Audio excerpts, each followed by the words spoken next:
Hey, Chicago, what do you say? It's the CHGO Cubs podcast presented by DraftKings, America's top-rated sportsbook. Make sure you download the app and use the code CHGO when you sign up.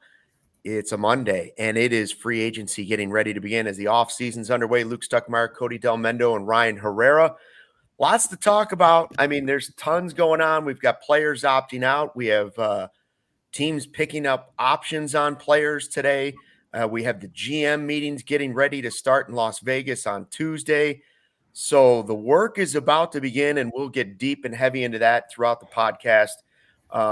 We have a World Series recap coming, and we had a great weekend. How you guys feeling coming off the big tailgate, the CHGO tailgate? Everybody recovered?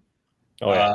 I'll just say that I had a headache at 8 p.m. So I don't think that's called just a headache, Cody. We'll just say that I'm getting old. And I've been saying that for like 3 years now. So that's okay. But it was a good time. The wind, that was the only thing that I could complain about. Wow.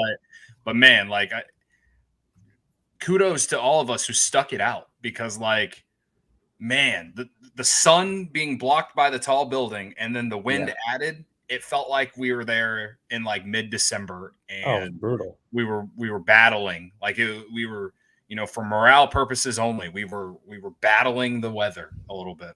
We weren't dressed for it. I won't make that mistake this weekend. No, yeah, I'm gonna have to at least have 5 layers. Yeah, all I had was a hoodie and a Bears jersey on, so I was not expecting it to be that windy. I was expecting the sun to come out of it because all Luke talked about last week was how awesome the weather was going to be. It was pretty nice later in the day. Yeah. We advertised the tailgate as, it's going to be 65 degrees. It's going to be perfect. And it did eventually. By the time the tailgate was over. Yeah. To be perfectly honest, if you were in the sun, it was really nice. It was just the wind that felt right? The wind was just crazy. And so I don't expect that this weekend. I had a good time. The Stan's Donuts we had for breakfast. Yes. Then I went burgers, Green Ridge Farm, hot dogs and meat sticks, and they had brats there. The meat sticks were awesome. Everything was good. The food was There was great. So many left over. I can't wait to go to the office tomorrow and, get my hands on 1 or 2 more that are left over, hopefully. Yeah. That's the dream. That's Cody's dream. Yeah. Oh, and if you're thinking about going this weekend, I mean, geez, I don't want to spend any time on this really because it's a Cubs podcast. But I mean, Justin Fields, whoa, we might actually have ourselves a quarterback finally. That was the real deal. So if you're going to go see him and take on the Lions, hopefully carve up the Lions. We got another tailgate coming on Sunday, same spot, Michigan Roosevelt, $46, all CHGO.com, right? Yes. And get your tickets there, the booze, the food, the drinks, the good times, and we'll be there again, right? Have a good time. Yeah, Justin Fields' rushing prop continues to hit. It's hit the last month. I keep telling people, just keep hammering it. It's the best. I see 187 yards, something like that, rushing. Broke the single game record. Yeah. Whatever it was. Yeah, it was insane. Absolutely. I mean, he looked every bit like Michael Vick in his prime mixed with any good quarterback from today, right? It's the first time in my life, and I saw Hogue said it on the podcast where I thought the Bears this season might have the better quarterback than the Packers. 3 picks for Aaron Rodgers, they look terrible, and it's is it finally going to turn? Is it finally going to turn? Because it looks like the Packers are done. So it's chef's kiss material, guys. Yeah. The Bears had no expectations come this year. The Packers still were looked at as Super Bowl contenders. I mean, it's a beautiful thing, man. It's the only thing getting me through the football season. It's the only thing. It's like when Aaron Rodgers goes to the playoffs and we all celebrate him losing the playoffs it's it's the one day of the football season that we enjoyed, the last decade and a half. That's the one day. But we're getting it every Sunday now. It's the best. And I'm with Nier, and it was perfect, right? You got, in my eyes, there were a couple of horrible calls, obviously. First, the pass interference, and then the non-pass interference. But you know what? It led to a loss. It's leading to a better draft pick. It might cost me my bet that I took the over, 5.5 for wins for the Bears this year. But you got the progress and the loss and an entertaining game. Yeah.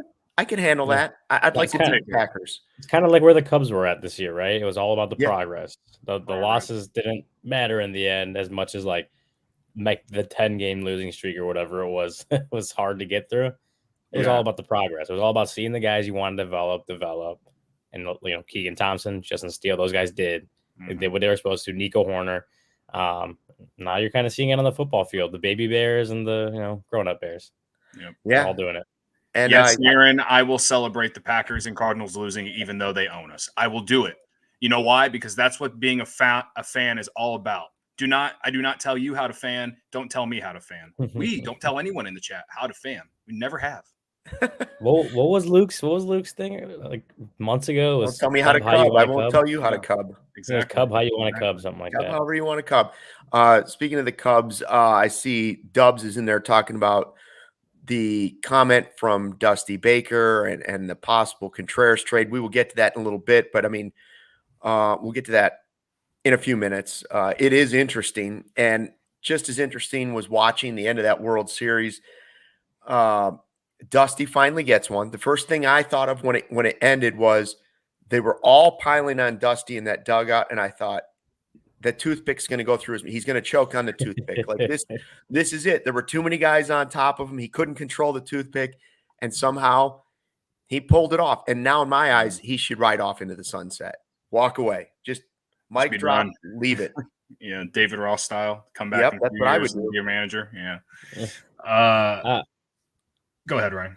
Yeah, I was going to say, I mean, I think my favorite part about that was Dusty, when Castellanos pops the ball up and even the ball's in the air, Dusty immediately goes and just goes into the scorebook. Doesn't even start celebrating, just goes in the scorebook, finishes it up. And I'm like that's a baseball guy right there. That's a baseball lifer. The guy goes, he makes sure he puts out the F9 in there. He finishes everything up, probably writes out the hit totals and run totals and all that stuff. And I don't know. That just I was like, that's a baseball guy right there. Okay, he doesn't even start celebrating until the job's done, until the job is completely done. And I liked it. I liked it a lot. We all know that I've been against the Astros all postseason until we got to the World Series, and I was happy for the guy, and I understand that a lot of Cubs fans were against him. And understandably so in some aspects. A lot of people blame him for the usage of Mark Pryor, Kerry Wood, blah, blah, blah, blah, blah. We've talked about it at ends.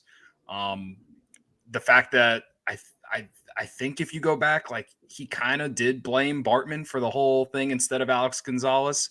I think that was a thing. Someone was saying that in my mentions the other night. I don't remember that being a thing, but I'm sure if it was, let me know. I don't know. But I don't know. It's kind of like what Ryan said. Baseball guy, been in the league for 25 years, never won a World Series, had a bunch of winning teams, and he always took the slander or the blame for all those teams that lost. And someone was telling me that someone was in my mentions on Saturday night telling me that this World Series win was just gifted to him because of the roster and everything. And I could say that about any manager that's ever won anything, because at the end of the day, it comes down to the players playing. In my opinion, and this is why I don't like the whole thing with the White Sox and Tony La Russa. Sure, perhaps maybe the fact that he isn't of this era and hadn't managed for 10 years. Sure, maybe you can put some blame on him for that team not doing anything. But at the end of the day, the players are on the field and they're the ones who are supposed to perform. And if they don't, then they're not going to play or they're not going to win. And to me, Dusty Baker, he didn't put the Astros in position to lose any of these games. And so for that, to me, congrats to him and fine. There are worse dudes that have played for the Cubs or managed the Cubs or just in general that have won World Series. You know what I mean? This one doesn't move the needle for me. It's not like it's not like Dusty Baker was known around the league as a bad dude. Like he was definitely a definition of like a player's coach. Like, and like we have our own guy like that ourselves. Like, so like, I don't know. To me, if I were to not have been happy for the guy, then I feel like that's a little hypocritical. So it is what it is. I still don't like the Astros. I still don't like that I was cheering for them in the World Series, but selfishly, I did not want to see Kyle Schwarber win another ring with another team. Like, I understand why a lot of people were, but like at the end of the day, like I want Kyle Schwarber to be remembered World Series champion with the Chicago Cubs, and that's it. And I understand that it's selfish. I absolutely do, but I don't care. All right, that's just how it is. Sorry.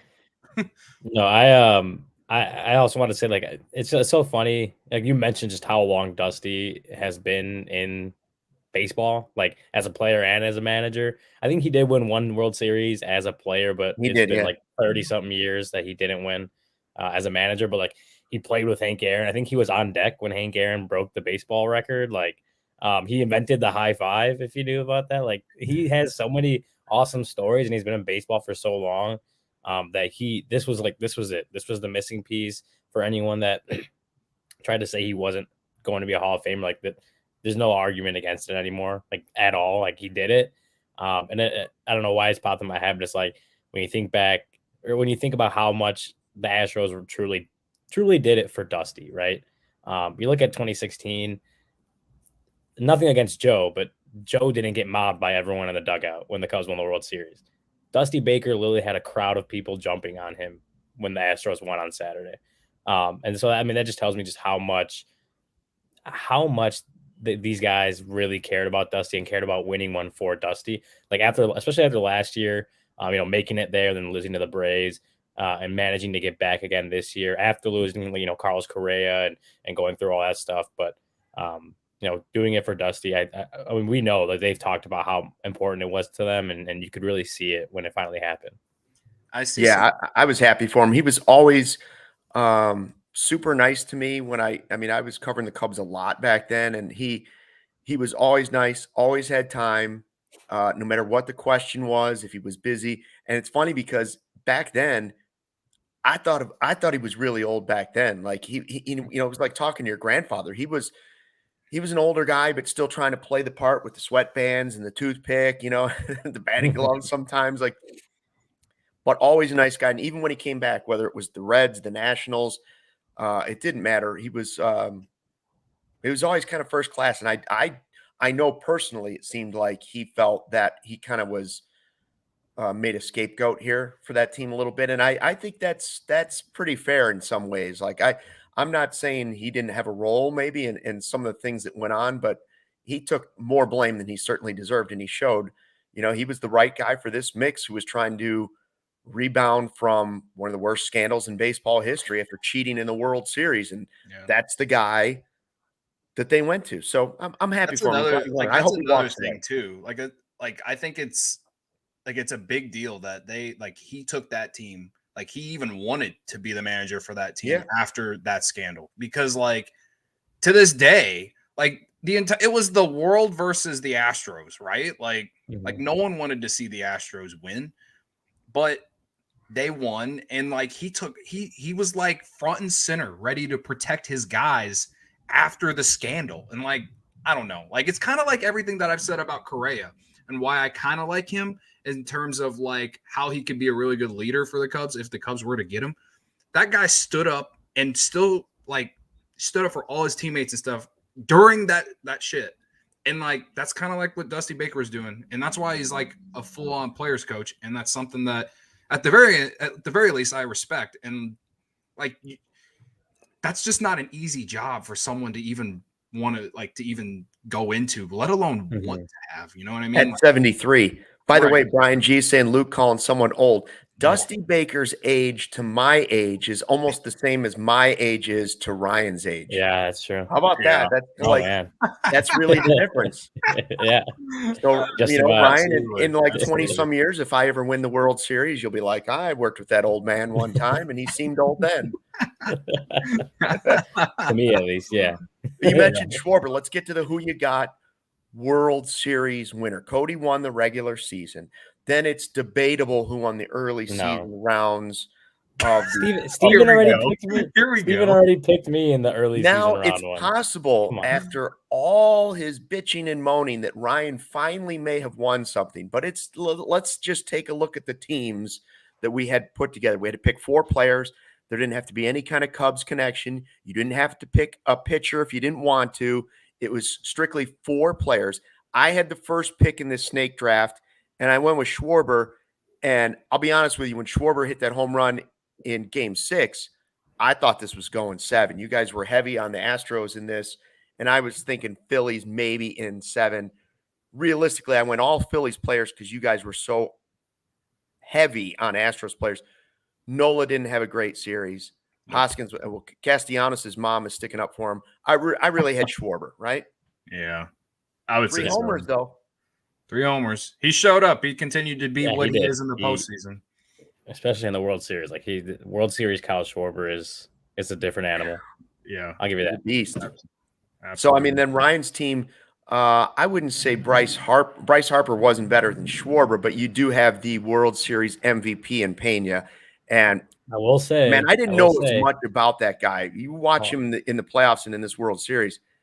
No wonder they don't care they lost Correa. Yeah. Hold on. You say Bryce Harper wasn't better than Kyle Schwarber in the World Series.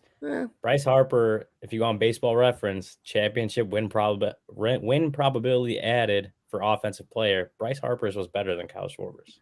These are Herrera metrics right here. Herrera metrics. Hold on. Okay. Also, I'm going to say, did you see Schwarber in left field in that Game 6? The amount of misplayed balls he had? He had at least 2, maybe even 3. I don't know why you're attacking Kyle Schwarber. I'm already saying that you beat me. I'm just saying Schwarber was better than Bryce Harper at the plate. What was it, that Game 3? Game 3, I guess that was probably Harper's best game. Yeah, I think you're right. Yeah. But McCullers was pretty bad, and then I know the Astros won as we talked, but like sitting in the locker room and taking a shot at everyone after being one of the worst pitchers during the World Series, I'm just gonna say not a good look. I think it should be points taken away for who you got for you. So. Who knows? This is the first time Cody's campaigning. The thing is, Verlander had a legacy game in Game 5. He was good. Verlander was good. He didn't go 7, strike out 10, but he finally got the World Series win. He finally got it. Yordan Alvarez, freaking moonshot, gave the Astros their own version of what Pujols did to them when Brad Lidge laid that terrible for the rest of the World Series. But he hit the biggest home run of the World Series, far none. Since 2016. Sure, yes. Biggest one since 2016, and before 2016, it was Kirk Gibson. I mean, that home run was just that was a moonshot. They hit that home run, and that game was over. They should have just stopped right there. That was nuts. I feel like I have a good case. But you do have the World Series MVP. So I have the World Series MVP. Bregman was better than Yordan in this series. I will give you McCullers. McCullers was bad that game, but I will also say he was tipping his pitches, and had he gotten that Game 7 start, he would have been able to fix how he was tipping his pitches, and he probably would have dominated. You know how you don't tip for the Astros tipping their pitches. You know who doesn't tip pitches, and you know why he doesn't tip pitches? Justin Verlander, and he gets to go home with Kate Upton. So that's another point for me. I don't know if I can decide on this one. I will say I didn't win, but it is very close. It is very close because the 2 pitchers. And Altuve had a better series than he did. Now, see, I take points away for Altuve because he just rubs me the wrong way. He's still one of the guys that I look at and I go, look at that baggy jersey. He's a cheater. There's something underneath. He has Bregman, so I mean, what's the difference? I know. But there's something about Altuve. Trey Mancini had a huge defensive play. He did. And he beat cancer. I mean, what else? And I wouldn't mind him on the Cubs next year, by the way. Yeah. That was one of the few things Trey Mancini did was make a great defensive play at first. Yeah, I'll give you that. Hey, we got a lot to get to. So, baseball season's over. Cubs didn't win the World Series again, and now we have the GM meeting starting in Vegas. We'll talk about that in a second. Lots going on. But, Ryan, Vegas is a place you're going to want to take Shady Rays when people go. You go to Vegas, Shady Rays at the blackjack table. You're going to want your Shady Rays at the pool. you're going to want your Shady Rays just walking down the strip. Yeah, no, Vegas, if you're going to Vegas, and especially, sometimes sunglasses will fall off your head when you're in Vegas because, things happen. You have a couple too many drinks, and you want to have a pair of shades that you have a very, very good protection plan with, right? So Shady Rays is one. Shady Rays never understood why sunglasses were so expensive, so they set out to change it. You don't have to break the bank for quality sunglasses this fall because our friends at Shady Rays have you covered. Shady Rays are premium polarized shades featuring world-class optical clarity, substantial durability, and styles catered to everyone and every lifestyle. The best part about Shady Rays, they have the most insane protection program in all of eyewear, lost and broken replacements. If you lose or break your shades on day one, they told us that they will send you a brand new pair, no questions asked. Drop them in the lake, off a cliff, you're in Vegas and they fall off your head, anything, they'll replace them. Even with that strong of a protection program, they still manage to make quality that I can tell you holding in my hand seems just as good as any expensive pair that I have ever worn. Shady Rays customers seem to agree with over 200,000 five-star reviews. Shady Rays also provides 10 meals to fight hunger in America with every order placed and have donated over 20 million meals to date. They stand behind their product and told our team that if anyone has a problem, they throw profit out the window and do what it takes to get it right. Free returns and exchanges. You either love the shades or Shady Rays will pay to ship them back. That's it. And now, exclusively for our listeners, Shady Rays is running their deepest deal of the season. Use code CHGO for 50% off 2 or more pairs at shadyrays.com. That's buy one, get one free. You get 2 pairs for as low as $54. Redeem only at shadyrays.com, where you can find all their newest and best shades. Very, very good. Our next partner is a product I've been using literally every day. Started taking AG1 because I didn't have time, wanted better gut health, more energy, and optimized immune system. Now I've been on it since April, and I love it. Doesn't taste super healthy, but it is healthy. Instead, it's got a mild tropical taste, and it's just great. I take it every morning. So here's what it is. 1 scoop of AG1, you absorb 75 high-quality vitamins, minerals, whole food source superfoods, probiotics, and adaptogens to start your day right. A special blend of ingredients supporting your gut health, your nervous system, your immune system, your energy recovery, Cody, after a tailgate, focus, and aging, all of those things. I get a noticeable boost of energy, so that's the first thing I do on an empty stomach, and giddy up there I go. Lifestyle friendly, too, whether you're keto, paleo, vegan, gluten-free, dairy-free, all good with AG1, and you're investing in an all-in-one nutritional insurance for less than $3 a day, recommended by professional athletes, 7,000 5-star reviews. So right now, reclaim your health, arm your immune system with convenient daily nutrition, just 1 scoop in a cup of water every day. That's it. No need for a million different pills and supplements to look out for your health. And to make it easy, Athletic Greens is giving you a free 1-year supply of immune-supporting vitamin D and 5 free travel packs with your first purchase.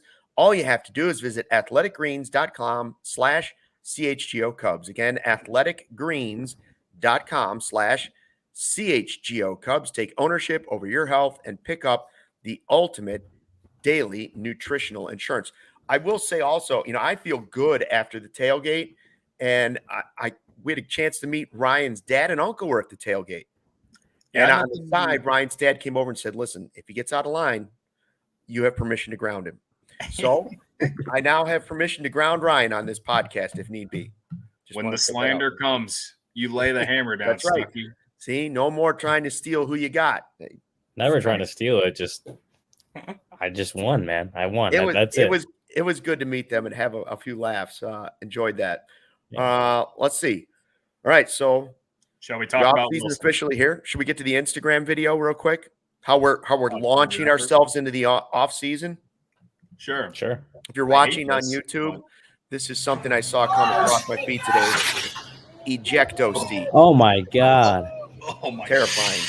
Terrifying. Even watching it a second time makes me want to throw up. Oh. They're up on some platform on a cliff, and a guy's just in like a lounge chair. And this thing catapults him like a pumpkin over the cliff towards a rocky river that looks like it's way further down than if you were at the top of the Willis Tower or Sears Tower. and he parachutes like maybe it looks like a parachute pops out at the very end. Yeah, at the very end, like that guy, I would have been hitting that parachute the moment I got lifted into the I'd air. have put it in the chair. I would have launched it in the chair, and I still would have. First of all, I'm not going to be able to push the parachute. I've had a heart attack already half of the way down. Absolutely not. Never. If I won the $2 billion Powerball, no chance. Still wouldn't do it. If he gave me the $2 million from the Powerball, no chance. But that's how Cody's going into this offseason. You know, and that's how and I know he's going to say that's how the Cubs need to hit this offseason. Absolutely. Ejecto seat right into it. They need to do stuff. They need to do stuff early and often, man. Like we've been sitting here speculating, crying, pleading, all that stuff all summer, the spring and fall included. Like, just, I don't care how you do it. Just do something. Yeah. Do something. Yeah. Set the tone for the off season, man. Because oh boy, has it just been miserable. I don't know how else to say it. It's finally here, though. It's finally here. The list of guys is out, right, Ryan? We got 9 more guys have opted out. Yep. Yeah, we should have that. 9 more guys have opted out, but that's on I forgot the number of free agents that are players that are 41. I could be wrong. I think it's 140. 140 something. I was gonna say 130 something, but right around there. But yeah, so nine more players opted out of their contracts. Obviously, you look at the list, and those a few of those have been linked to the Cubs, including Xander Bogaerts, Carlos Correa, Carlos Rodon. As much of a long shot, I was gonna say as much of a long shot as I think it is. Jacob deGrom is also on there. There's always Zach Davies. Yikes! Zach Davies. He should be a name that we do not speak of on this podcast too, like Eric Sogard. He should be a no, especially since he's an awful person too. But yeah, no. So I want to say Cubs obviously can't sign any players. I think it's still 5 days after the World Series, so that would be about Thursday or so, right around the end of the GM meetings. But it looks like already there are a few players that the Cubs will certainly have interest in, and there's probably going to be a few more coming in the next couple days. Teams may decline. I know like John Heyman and them have been tweeting out a lot of, this team has accepted this player's contract. Like Tim Anderson was one that I saw. So there's probably not going to be, obviously not everyone is going to hit the free agent market because that never happens. But there's 9 already out there. Cubs aren't going to be interested in all those guys that opted out, but there's 140 something players on the market. It's going to be more, and there's going to be a lot of movement, and I don't know how early it's going to happen. I know it's kind of weird because in basketball, as soon as the moratorium period ends, the players are signing within seconds. They're done.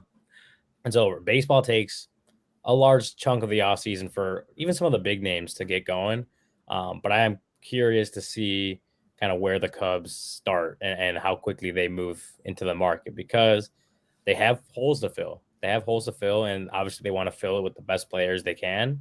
But that may not be possible if they wait too long. If say Carlos Correa and Xander Bogaerts, they wait to engage in talks with them and then they sign in the next couple of weeks, that clearly would be a hit to what the Cubs want to do. I'm not saying that is in any way the case, but it would just be a scenario that could happen that would hurt the Cubs offseason.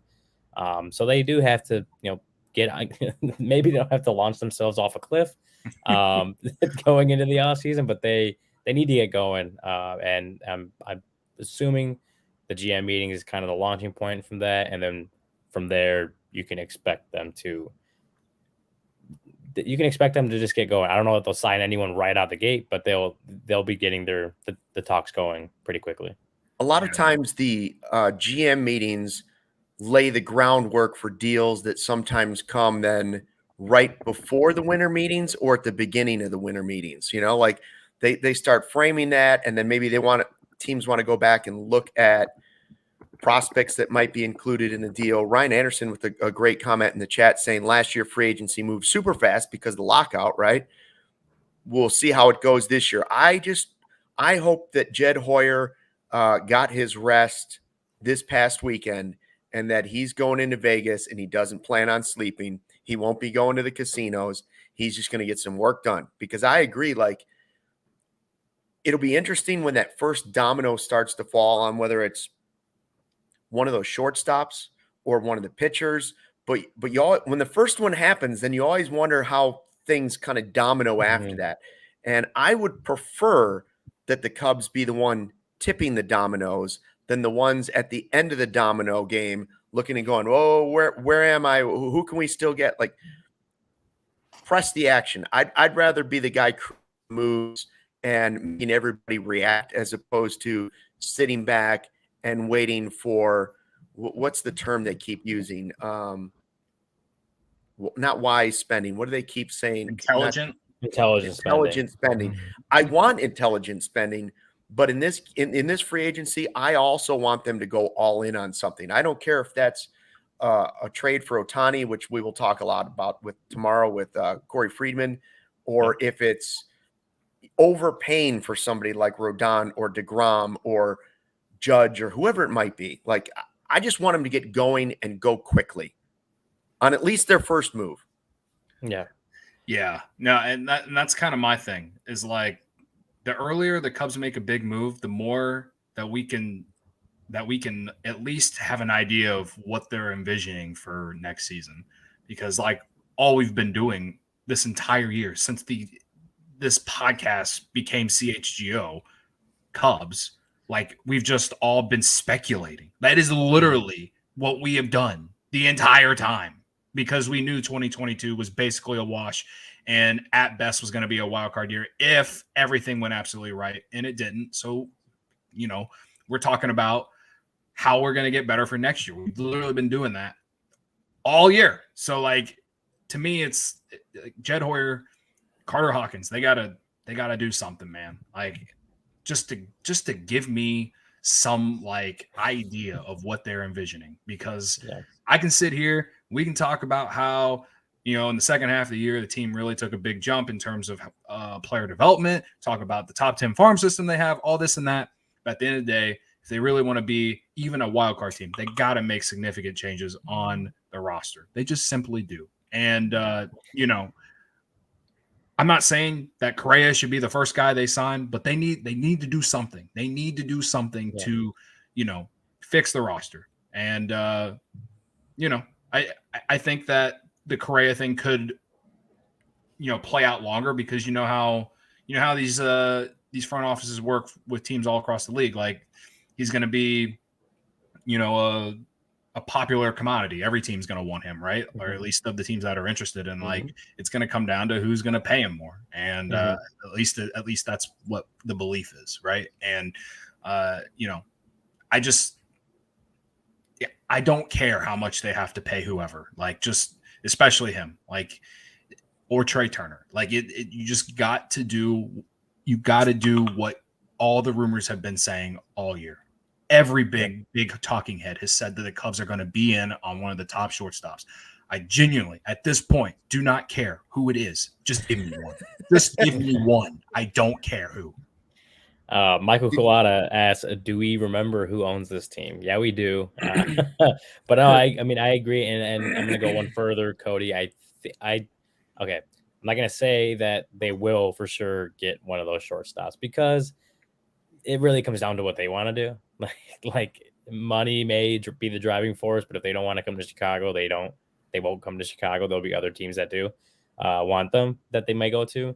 But I do think that is going to be the biggest priority of the season. And that's just looking at the roster, talking to Jed and Jed's end of season press conference. He wouldn't really comment on that, but just based on what the roster construction, the changing of the rules next season, as far as shifts go, it makes too much sense for them to go after a shortstop for them to not do it. You know what I'm saying? Like, I think outside of maybe getting a top of the line starter, that may be priority number one, but getting one of these shortstop is right up there too. Maybe 1A, 1B, because especially if they can hit, especially like Correa. And I'm gonna say again that out of the four, that would be, if I'm the Cubs, that's probably the one I would key in on.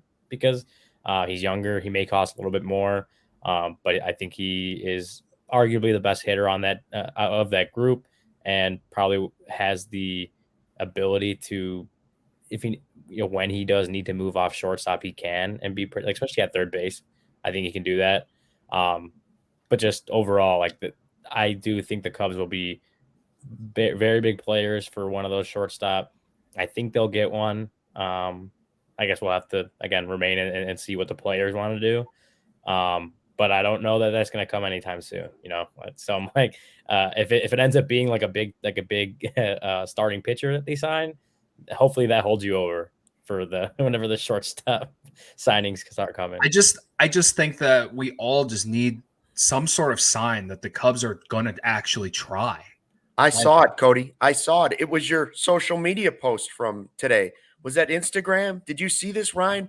No, Cody put something out, and all of a sudden music starts playing underneath it. The passion comes out, and all of a sudden some sort of tune starts playing with it. I'm like, oh, he's speaking it into existence. There's no way the Cubs could see this and not start to weep.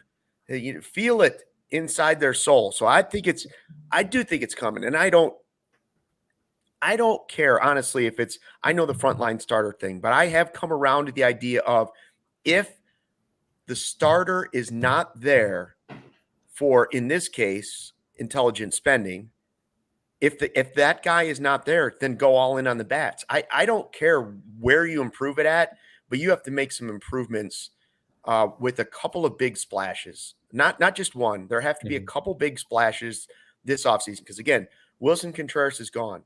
You have to add to the offense. There's no question about that. Like, you can't just add only pitching, but you could add only offense and then just kind of like intelligent spend for now. And then the Ohtani thing is the ultimate. I would like to see us, for tomorrow's podcast, an idea might be we take a list of 5 guys, 5 names, and not necessarily, hey, this is what I want to see them get, this guy and this guy. Just a list of these are the 5 players in a row that I think are targets, or should be targets. Who are your favorite targets? And that they might all be hitters, they might all be pitchers, but who are the 5 guys? And they don't have to be realistic, but who are the 5 free agents and or trade possibilities that you think are at least fringe possibilities, even if that might be a 5%. Like, if you want to go down and put Mike Trout on the list, I don't care, go ahead. But I wouldn't put him as high as 1, just because the possibility seems so minute that you would end up with Mike Trout. Yeah. That's a good idea. Carlos Archila comments, could the Cubs sign 2 shortstops, 1 to fill in at third base and Nico at second base? That's an interesting question. I don't think they would. That's a lot. That's going to be a lot of money to invest in 2 shortstops. You saw what happened with the Rangers last year with, I think it was Seager and was the other one? I'm blanking. Simeon. There you go. That it didn't work out. Maybe, they apparently are expected to be players again in free agency. So we'll see if their fortunes change. But I think that's a lot of money to invest in 2 guys that primarily play the same position. When you have, okay options around, Patrick Wisdom, Nick Madrigal, okay options to help kind of fill in there. And you have holes at plenty of other positions that probably would make more sense to use that money to spend on a pitcher, a center fielder, maybe not big money on a center fielder, but definitely some money. First base, pitching, bullpen, whatever it is like that. That would take a lot of money away from the resources that you would spend trying to fill the rest of those holes. And I don't think that would be my expectation, that the Cubs would even really think about signing 2 of them. I mean, I think they want the 1, at least 1. But I don't see them going and signing 2 of those guys. It's not that I don't really want them to. It's more of like, I just think that they need to go get a center fielder or a pitcher. And,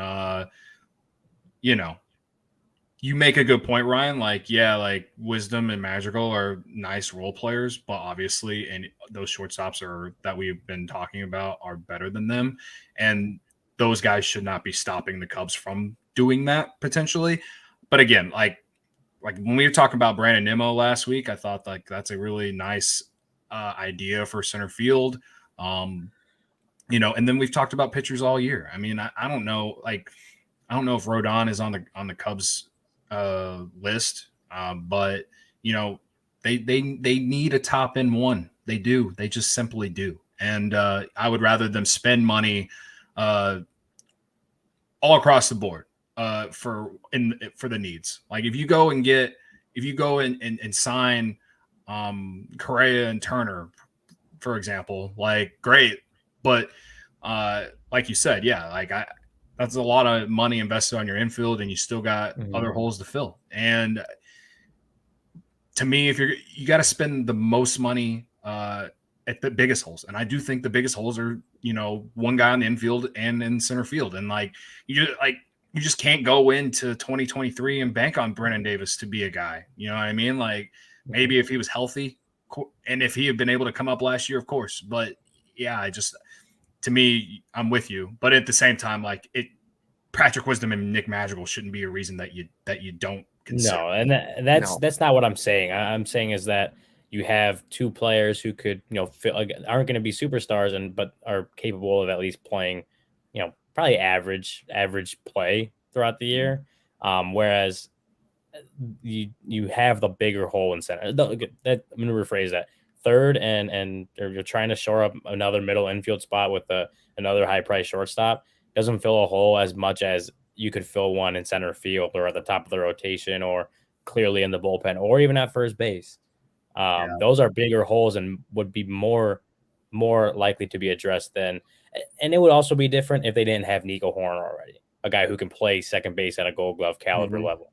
That would make it maybe I could see a scenario where they do go and get a second shortstop, one of those second shortstops to fill that place. But at this point, you have Nico who can capably play second base. You already have in this scenario, you already have the one shortstop.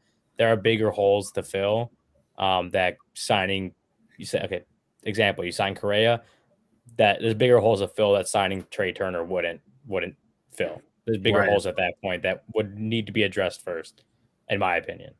Yeah. Well, I tell you one thing from the weekend is, you know, first of all, the Cubs have had some injuries. We mentioned Brendan Davis and Canario. If there's a trade route, I guarantee you at these GM meetings, the name Matt Mervis will come up and teams will be asking about him. If teams are looking to trade with the Cubs, one of the names they'll have in the back of their head, Matt Mervis. I'm not saying the Cubs are going to be interested in moving him. I'm just saying other teams are going to start throwing his name out there after you have Arizona Fall League All-Star Game MVP. He's cranking home runs left and right, and he looks like he is really close to being major league ready, maybe even opening day. And speaking of free agents, you know, we're talking about Contreras. Let's go back to the beginning of the podcast when I think it was Dub. Somebody mentioned the possible trade that almost happened at the trade deadline with the Astros looking at, you know, we kept thinking like what teams are really interested in Contreras and why didn't it go down? And then you see Dusty was the one who pretty much put the kibosh on a deal that was going down at the last minute for Contreras to the Astros. And Dusty was basically making the point. I don't want to put words in his mouth. You can see that the quote on YouTube, but basically he's saying Contreras was in a contract year and players this is the way I interpret it. Players in contract years are worried about their numbers, their at-bats, their stats, all of those things. And he didn't want that type of guy on his roster while they were trying to win the World Series. He wanted a guy that was willing to play when he was told to play and not worried about how many more bats he needed or what kind of impression he needed to make to get his contract. And he did say, I will say, you know, this is worth pointing out. He did say, I love Contreras, and I fully understand why guys are like that going into free agency. It makes sense. You're talking about millions of dollars and changing your family. And, you know, he didn't specifically say that was the way Contreras would be, but he sort of implied that he'd be worried about not getting enough at bats, et cetera, et cetera. Yeah. Interesting that it went down to that close, that Dusty had to be like, nah, I don't think so. Yeah, I won't lie. mean, sorry. Go ahead. Okay, I was just gonna say that I've seen people taking it the wrong way with Dusty and what he said. I think he just worded it poorly. I think because he is a players coach and he cares about players and them going to free agency and making what they deserve and doing that stuff. And I think that I could be completely wrong because I'm not in Dusty's head, but knowing Dusty and how he cares about players and all that stuff, it seems to me that he meant kind of what you were saying, Luke, is that he didn't want a guy who is going into free agency, he's on his contract year, who it may cause an issue for them that they're not playing every single day. Anybody that was going into free agency is kind of the way I took it. Yeah, that's what I'm saying. When he said we didn't need him or kind of something like that, or we didn't need a guy like that, I kind of sounded weird. But at the end of the day, they didn't need Contreras to win the World Series. Sorry. But when I read that, and it just didn't seem like it was a huge diss at Contreras, a huge dig at him. Like some people took it. It more seemed to me like we didn't want a guy we didn't want a guy who wants to play every day that we may not have room for him to play every single day. We wanted someone that's going to be able to play, odd number of games or whatever, and not consistent at bats, but will come in and isn't worried about, trying to do his best and playing as many games as he can, trying to hit as many home runs as he can to boost his free agent stock. That's the way I took it. Not as a dig at Contreras, but more as like he's just not the guy we needed right now, kind of thing. I don't disagree with it necessarily either. Yeah, I mean, in a way, it made me want to take back some of the things that I've said positively about Dusty Baker, but whatever, it's fine. Like I understand where he's coming from, and that's fine. I get it. So we can time travel back to the trade deadline day, and we sat here and we talked about whether Jed overplayed his hand or not. I guess that's still up for question. And I think Contreras' market is going to be very, very, very interesting. This offseason. I just do not see him getting what he envisions, but we'll see. Some team might do it. Obviously, we don't think the Cubs will unless he decides to take the qualifying offer. But I don't know. I guess this was a big topic on the internet, and I just don't really care anymore. It's fine. I'm ready to I'm just, and it goes back to everything that I've said about how I'm tired of talking about Willson Contreras. And this is all the Cubs' fault. This is all the Cubs' fault, and that's fine. I consent to saying that, and whatever. I don't care. I'm just ready to see what happens with him at this point, because we've heard rumor after rumor after rumor, and this and this and that, and I've come to grips that I'm over it. So whatever. Yeah, I agree. It's gonna be fun to see. Hey, we're gonna talk about another big name, former Cub, and maybe a little Hall of Fame action, not getting any respect, not getting love, and why the whole thing makes me uncomfortable in a second. But first, ComEd Energy Efficiencies Program is committed to helping families and businesses in the communities we serve save money and energy. ComEd offers free facility assessments that can help find energy-saving opportunities, whether it's lighting, HVAC systems, commercial kitchen equipment, or industrial processes. An authorized engineer will work with you to develop a detailed assessment plan specific to your goals and needs. It can be done in person or virtually, and it lasts approximately 2 hours. It's a lot of time they're giving you. Within 3 to 4 weeks, customers receive a report detailing energy efficiency projects that they can start working on immediately.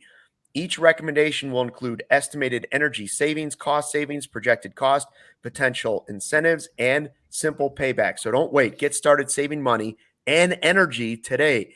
For energy saving tips and to schedule your free facility assessment, go to ComEd.com/poweringbiz.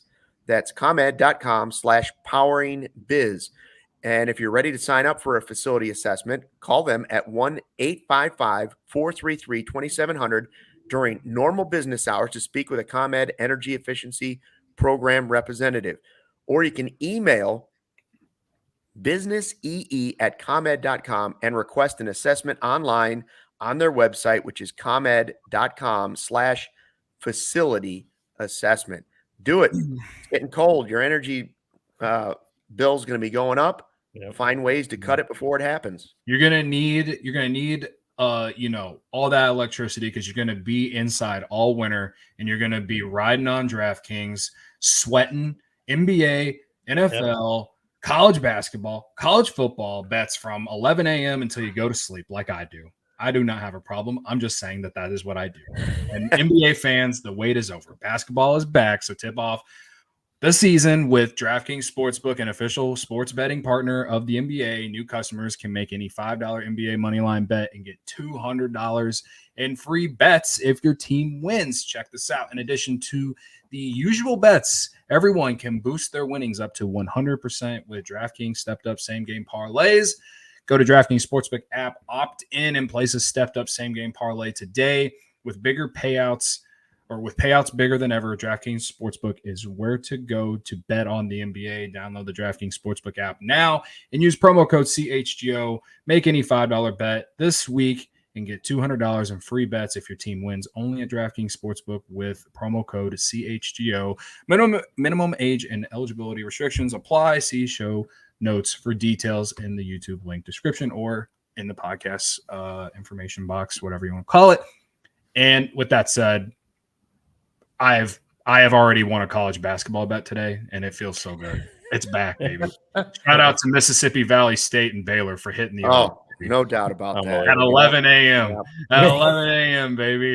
I just needed Mississippi Valley State to put up 40 points, and they did, and Baylor scored like over 110. What time change? He's it doesn't matter. Daylight savings, not daylight savings. We're ready to gamble on be kids. Talking college basketball futures on CHGO Bets Daily at 3:00. I can't wait. And that said, the Big Ten runs through Champaign. Book it, lock it in. Go to Indiana and place the bet now. I'm still looking forward to the tailgate, though, because I think the wind, while it might be colder this Sunday, I like the Bears' chances much better this week against the Lions. Oh, yeah. And it's still supposed to be sunny and cold, but no wind. I can dress for that. The wind is what we couldn't dress for. We couldn't keep stuff on the tables, but it's ready to go. All CHGO.com, all the food, drinks included with the ticket. You can up that and even get your parking. If you're going to the game, you pay a little bit more than the $46 and get parking as well. It's a nice, safe parking lot. You're right at the end of Grant Park. If you're watching, go check out the YouTube. If you're listening to this podcast later, we had a great turnout. I don't know what the numbers were, 150, 200 people, but I mean, the weather was not good, and it was a healthy turnout on Sunday. Oh, look at Good those. Times. Look at that. I mean, look how good we look. Yeah. Wow. I really love the crew neck. I really love the crew neck. It's the best. Just guys being dudes. Yep. Yes, guys being dudes. That should say hashtag those dudes. Yeah, there you go. Yeah. I don't know if that's a saying or not, but I'm just throwing it out there. We hope to see it. I would like to see Collada show up to this tailgate. Come out, break bread with us. I know he's in Florida. I'm pretty sure he said that before that he's in Florida. Okay. He should have been here for the Dolphins game. Right. That's what I'm saying. Like maybe he's a Dolphins fan. I don't know. But at the very least, if we don't see him at Bears tailgates, I have a feeling we'll be doing things related to the Cubs next year. So he better at least come to one of those if it's not. That's true. That's true. So the Hall of Fame contemporary era baseball players ballot, is that what they call it, is out. And so December 4th, we'll find out who really gets it. No Sammy on the list, but you have Albert Bell, Roger Clemens, Barry Bonds, Rafael Palmeiro, Curt Schilling. They're all on it. And this is all I'm going to say about this because I know people feel strongly about Sammy Sosa. Some of these guys are eventually going to get into the Hall of Fame. And if you put in Barry Bonds and Roger Clemens and or Rafael Palmeiro, you better put in Sammy Sosa. It's just not right. Like, none of these guys, first of all, they should all be in my eyes. Like, because there were so many people cheating. Listen, I get it. Cheating, it's wrong. It was a black eye on the game, but it's been going on forever. You know, I'm not it going to black stop eye any on of the the game? Astros players from getting into the Hall of Fame if they have a shot at it because they cheated in the World Series. Cheating happens all the time. Oh, And they should be held to a higher standard. But it was so rampant and overlooked by Major League Baseball on purpose. They turned their whole head away and ignored it. So now I don't have it's a all about problem the with money. if you want to just call that a separate era, if you want to make a separate corner of the Hall of Fame and just say these are the players from this era to this era, and you can call it whatever you want. Some were on it, some weren't, and you just mix everybody from that era into one spot. I'm fine with that. But Sammy is no different than any of the guys that are on that list. I will say I was reading Cubs insider Evan Altman, and he pointed out. So I guess it's this committee is specifically meant to reevaluate players who have been retired for more than 15 seasons, and Sammy didn't officially retire until 2009, so there may be like a technicality in that. But whatever. I'm also, just saying if one of these guys goes in, then Sammy better go too. Yeah, well, I'm also considering the fact that Mark McGwire didn't make the list, and he's been retired for like 20 years. So would Sammy have made it regardless of that technicality, if that's even the reason why? Who knows? I don't know. I just don't like the whole thing. I just Can I go off? Can I go ahead? Go ahead and go off. By the way, Collada lives in Joliet, not Florida. Yep. My bad, Collada. I don't know why I thought Florida, but whatever. Same difference. Florida, Joliet. Florida, Joliet. What's Similar- the difference? That's similar not weather. standard Joliet, but whatever. Okay. So everyone knows my stance on Sammy Sosa, on how he should be welcomed back to Wrigley and all that. Everyone knows. If you've watched this podcast at least 10 times or listened to it at least 10 times, there has to have been one of them where I went on a rant about how Sammy Sosa should be welcomed back to Wrigley in all this. And in Sammy or Yachty, it's one of those two is where the tangents always lead to. Sure, fine. We shall. That guy retired. We should never speak of his name again either. All I'm saying is, and all I've ever said is that the guy was he was one half of what helped save the league because of the strike and all of that. And he hit 60 plus homers in consecutive years. And I don't care. I genuinely don't care that you cheated. Yeah, everyone's cheating. Everyone cheated. Everyone cheated before that era. There's no way. You go watch the documentary about the 86 Mets. I mean, those guys were on drugs all the freaking time. And I don't know if that's cheating or not, but either way, people were doing drugs. I don't care. Those guys, even the ones on that list, help save the game. Even the pitchers in a way. And also, if you're going to put Curt Schilling on that list, who, if you go look at his Twitter timeline, he's an awful person. That's just the fact. It's just the fact. So you want to talk about character and all that bullshit? Then if you're going to put Curt Schilling on that list, then Sammy Sosa belongs on that list. That's just what it is. That is literally what it is. I'm sorry. It is an absolute travesty. An absolute travesty that not only do the Cubs have not welcomed this guy back, but an absolute travesty that he didn't even get close to the vote that like Barry Bonds got. And I understand Barry Bonds was way better player than him. Absolutely. But the fact that he didn't even get close, even close to get any kind of vote to even sniff the Hall of Fame. It's an absolute travesty. I'm sorry. All you people in the chat who are going to disagree with me, you're not going to change my mind. I'm going to the grave with this opinion and this thought. You will have to put it on my tombstone next to Yadier Molina's shitty ass stats. They'll be right next to it. Like it will go. You're never going to be able to change my mind. Sorry. Yeah. No. And for me, it all goes back to what Luke said. Is just that these guys, and even a couple of them never technically tested positive for steroids. They're just assumed to be. Sammy, Barry Bonds, I don't think ever did. We can say he corked. He corked, but he never.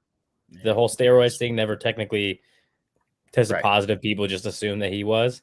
But for me, it goes back to what Luke said about how guys like Bud Selig and all the owners and all, when Mark McGwire and Sammy Sosa were helping save baseball, they raked in the money and said nothing.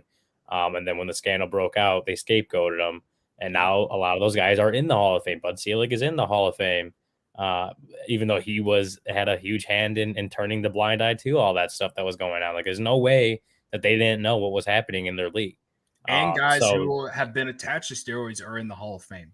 David Ortiz being one of them. Yes, it's just a lot of hypocrisy stemming out of that guys like Barry Bonds, Sammy Sosa, Roger Clemens aren't in the Hall of Fame because of something that, I don't know. I hate the whole everybody was doing it, so they should be allowed to argument. I don't like that because there's no excuse for cheating. It's like if you're saying, oh, people are breaking the law, so we should be allowed to too. Like, agreed. No, yeah, you're not. I agree with that. But it just goes back to it's just the hypocrisy of guys that turn the blind eye to it all being able to go in the Hall of Fame, and then the guys that did it aren't. Like it's a lot of hypocrisy that leaves a bitter taste in my mouth. The guys that tested positive, go ahead and put an asterisk on their plaque.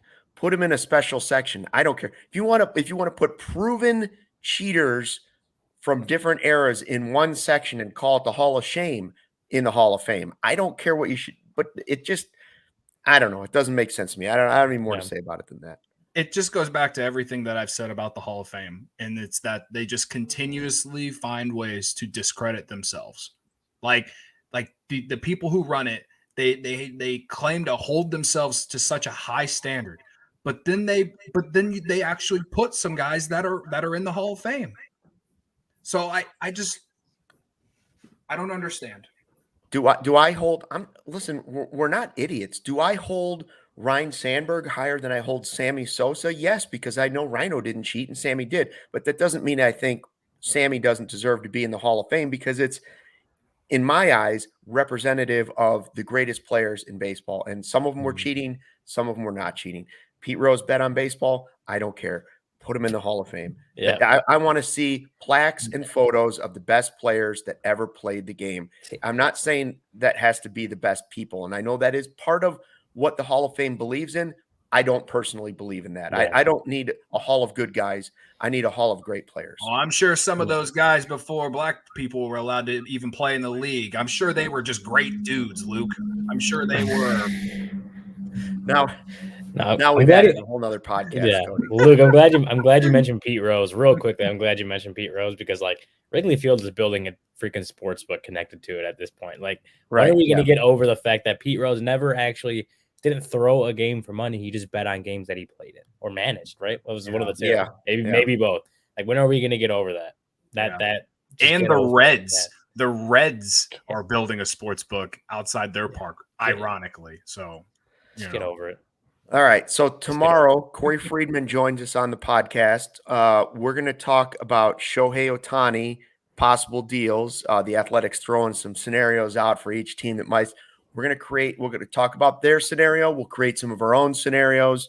And we may have some information trickling in. You never know. Sometimes the little stuff filters out of the GM meetings, and you hear a little something. Maybe some of that will come out by tomorrow's podcast. Hope you'll join us 1:20 on Tuesday. Thanks for joining us for the CHGO Cubs podcast presented by DraftKings. For Cody Delmendo, Ryan Herrera, I'm Luke Stuckmeyer. We will see you tomorrow. Until then, fly the W. ILL, go Eastern.